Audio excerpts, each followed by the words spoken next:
There's been all this talk about how good is Colorado going to be. I'm going to do my best to predict how good they're going to be in 2023 in Deion Sanders' first year as the head coach for the Buffs. You are Locked On Buffs, your daily podcast on the Colorado Buffaloes. Part of the Locked On Podcast Network, your team every day.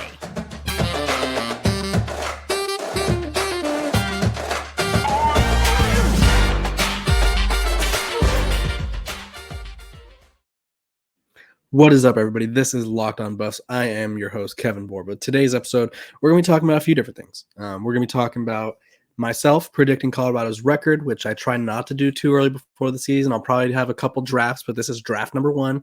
I'm going to talk about my biggest and smallest concerns for the roster. So what concerns me the most and what concerns me the least when I look at Colorado's roster. And then I'm going to talk some recruiting because Colorado is always in the mix for top recruits and always pursuing top recruits. So we're going to talk about that as well and see where they stand with a few of them. But before we do, I want to thank you guys for making Locked On Buffs your first listen every day. We are free and available wherever you get your podcast, your show every day, your team every day. So without further ado, let's dive right into the schedule. Okay. I looked at it still, and their odds they're still 3.5. So if you want to place a bet on the over with our friends over at FanDuel for them to win over 3.5 games, which would only be 4 games, go ahead. But I was also looking at the odds to their games. They are favored in none of them. The ones that they have up at least.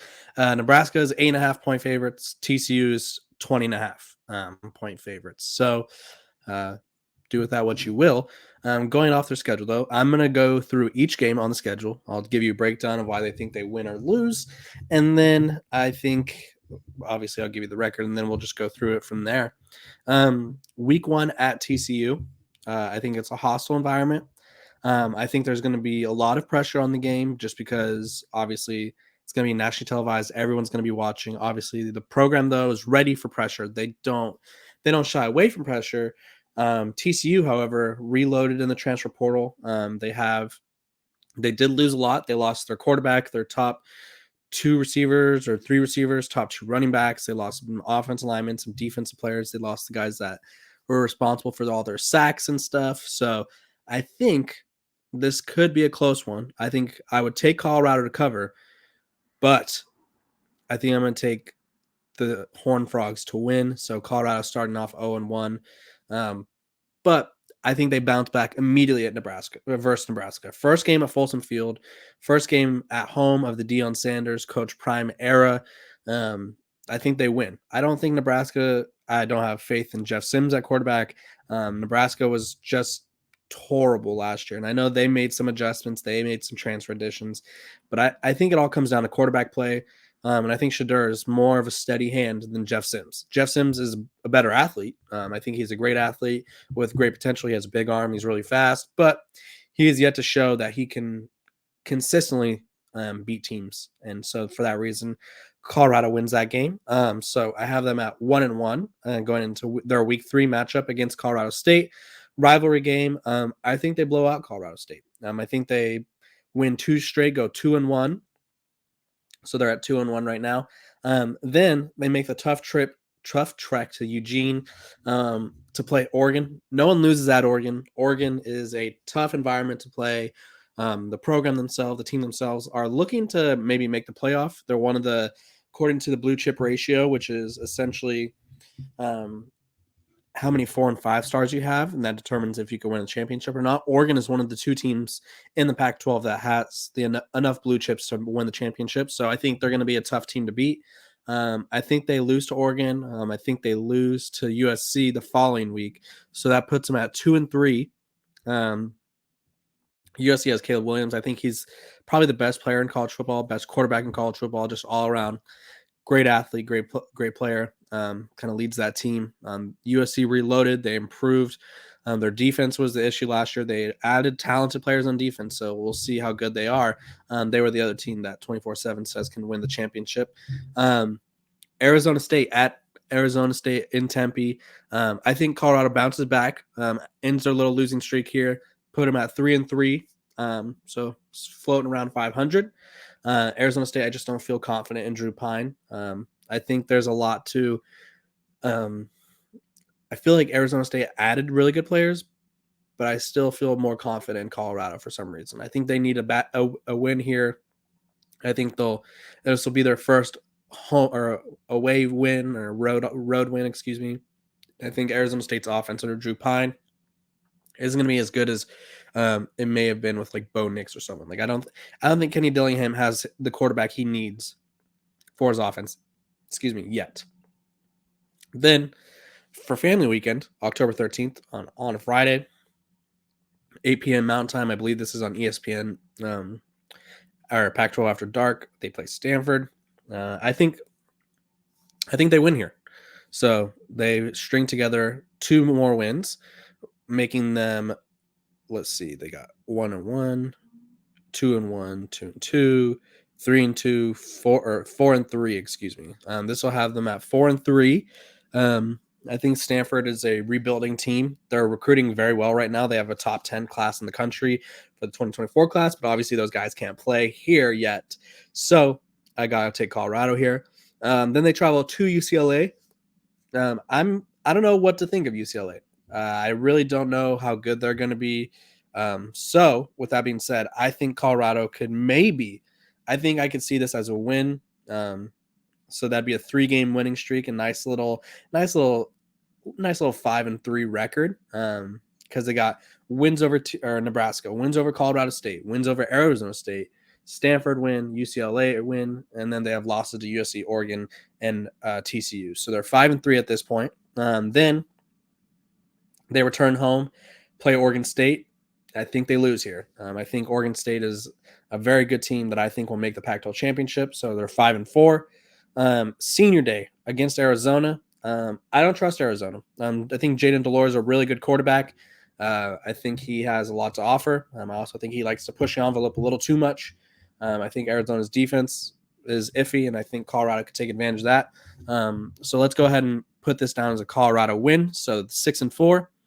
Then they finish their season on the road, 2 games on the road. They have at Washington State, who I think Washington State is a middle tier Pac-12 team, but I still think they got the advantage here. I look at quarterback play, and I think Cam Ward will be hitting his stride next season. I think he's going to be shock a lot of people. So I think the Buffs lose at Washington State, make them 6-5. Utah, they go at Utah. Bryce Eccles, tough place to play. Utah likely will be playing, or at least need some sort of event to happen for them to make it to the Pac-12 championship.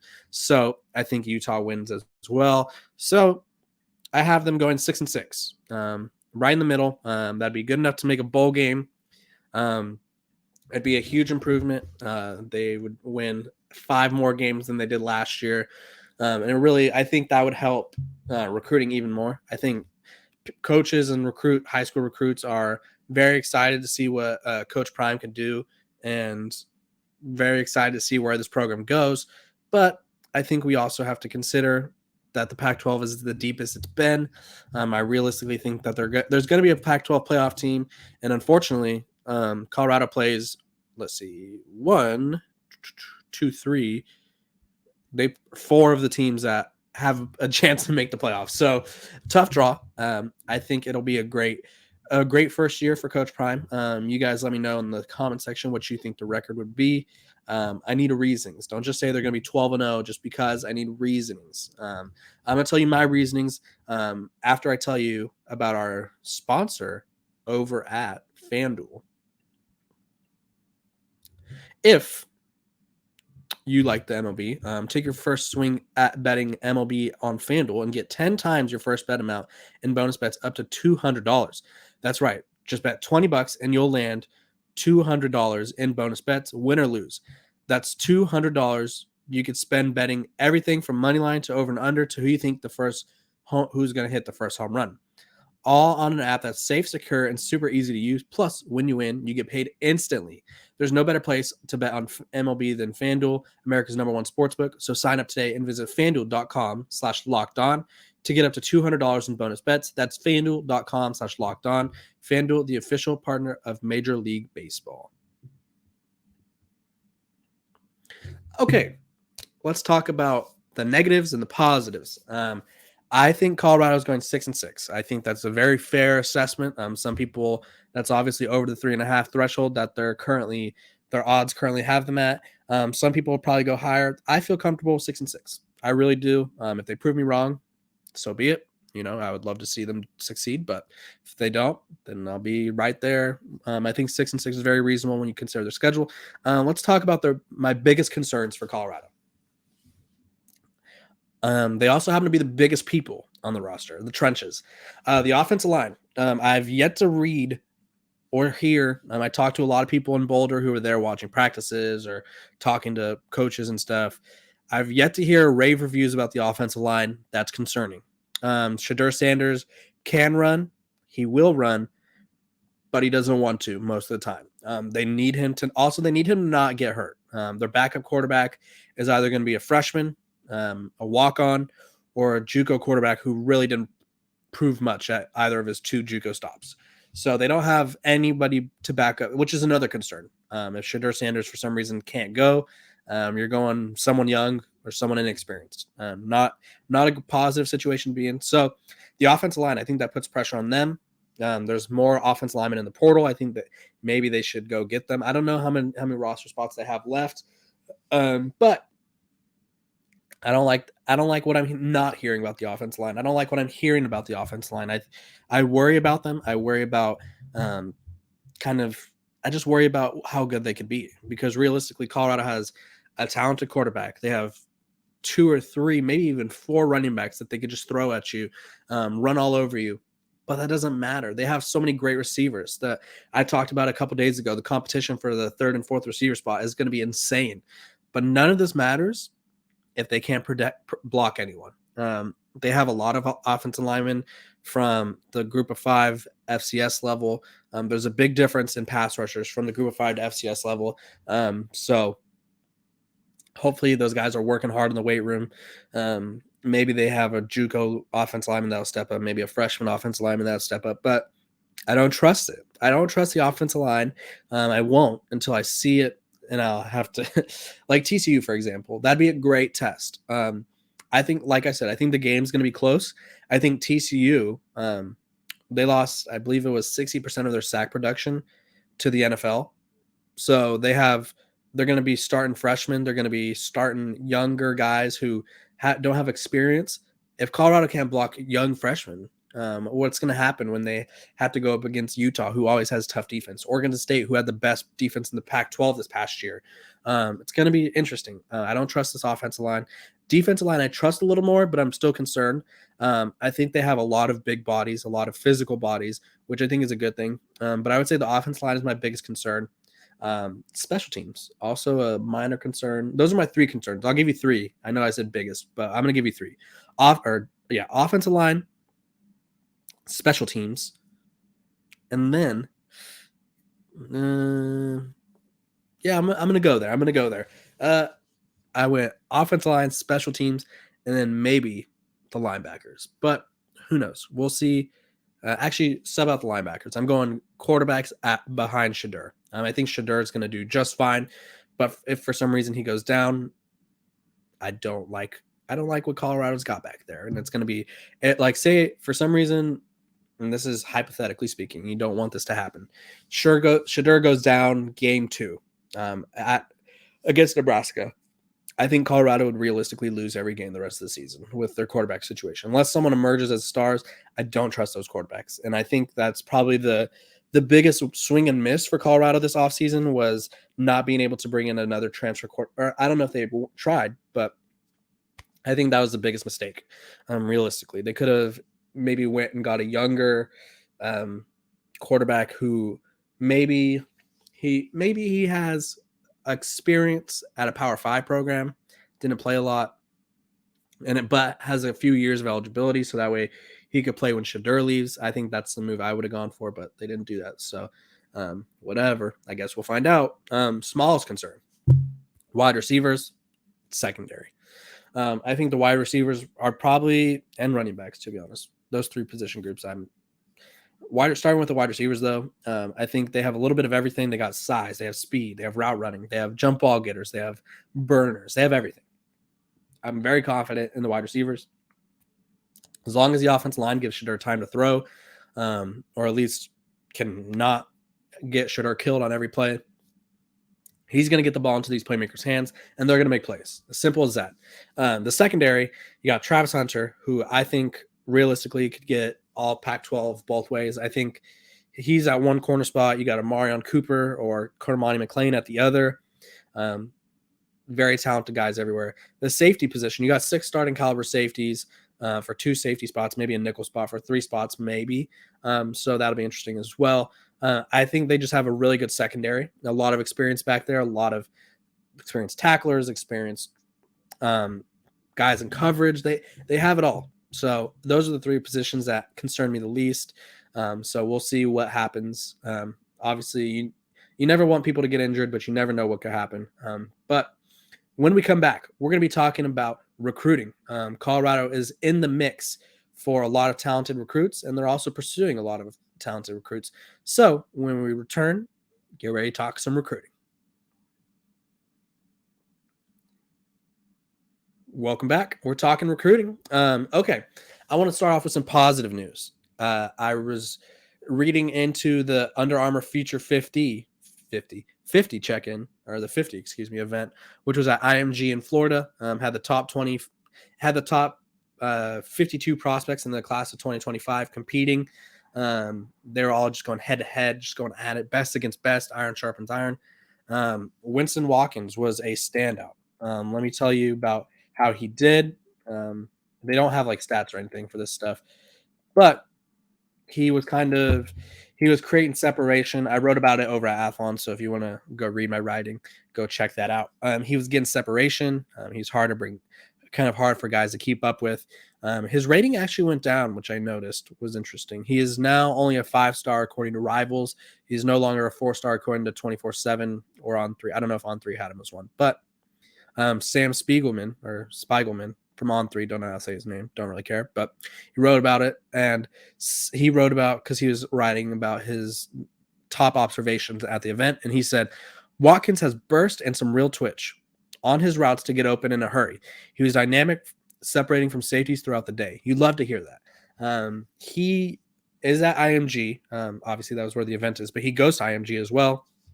Didn't play a lot this past season, was used as a reserve. This is going to be his year for production, I think. I think he steps up, maybe solidifies himself as one of their better receivers, and maybe he sees that rating go up to a 5-star.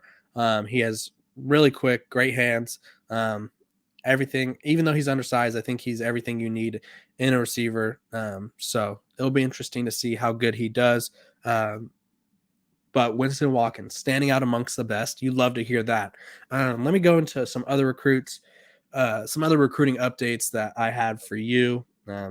For one, I not trying to be negative. His commitment's coming up. So I just had to write about it. Charles Lester III, 5-star corner out of Florida. Colorado wants him bad. Number 18 player in the class of 2024. Florida State's the favorite, though. But we know Coach Prime doesn't have an issue flipping the 5-star corners from schools in Florida. He did it with Florida State and Travis Hunter. He did it with Cormani McClain in Miami. So just because they're not the favorite doesn't mean that it's not possible. Kylan Fox, the tight end, who has like 60 offers from Georgia. He actually called when we talked to him a while back. He was like, Coach Prime's the coolest coach in college football. But he's going to a different program in black and gold. He's projected to. I wouldn't say he's going to. Not yet, at least. Wink, wink. He's projected to end up at UCF. I think Big 12 program UCF is recruiting a lot better than people thought they would. It's in Florida. They're a Power 5 program. They've had success. Gus Malzahn has had success at Auburn at the SEC level, so recruits are attracted to that. And I believe I saw somewhere that they pitched him as a wide receiver rather than a tight end, which is something that maybe other programs should have thought about. But again, there's always a chance. And then I thought this was interesting. This will be my last little recruiting update of the day. Marcus Gore Jr., a Tennessee commit, still hearing from Colorado. So he told in an interview with 24/7, he goes, at first I was not listening to anybody, but my mama, she told me you always want to listen to other offers that are coming through just because. So I stay open a little bit, but just because my mom tells me to. He says he will probably take an official visit somewhere else, but he's not sure where. And then he talked about the Colorado coaching staff and how he's been hearing from them in Alabama and Vanderbilt very frequently. The programs that are contacting him, even though he's committed. He says, what I love about the Colorado coaching staff is they're very friendly, each and every one of them. The team we got to hang out with, some of the team. The views out there were pretty. I liked how the campus looked. Meeting Deion Sanders was motivating, inspiring. He's the greatest corner of all time. He's from Tennessee. That's two recruits that Coach Prime has been able to kind of pry out of Tennessee. But it's not shocking when some kids want to either play in the SEC or they just want to stay home. And both of these kids have done that. So those are my recruiting updates. This concludes another great episode of Locked On Buffs. I appreciate you guys for tuning in. Make sure to subscribe. We have some very, very good episodes coming up, very good guests coming up. I wouldn't want you guys to miss out. So make sure to like, subscribe, share, follow us on wherever you get your platform, wherever. Subscribe here, follow me on Twitter. I appreciate you guys for tuning in, and you guys have a great Wednesday.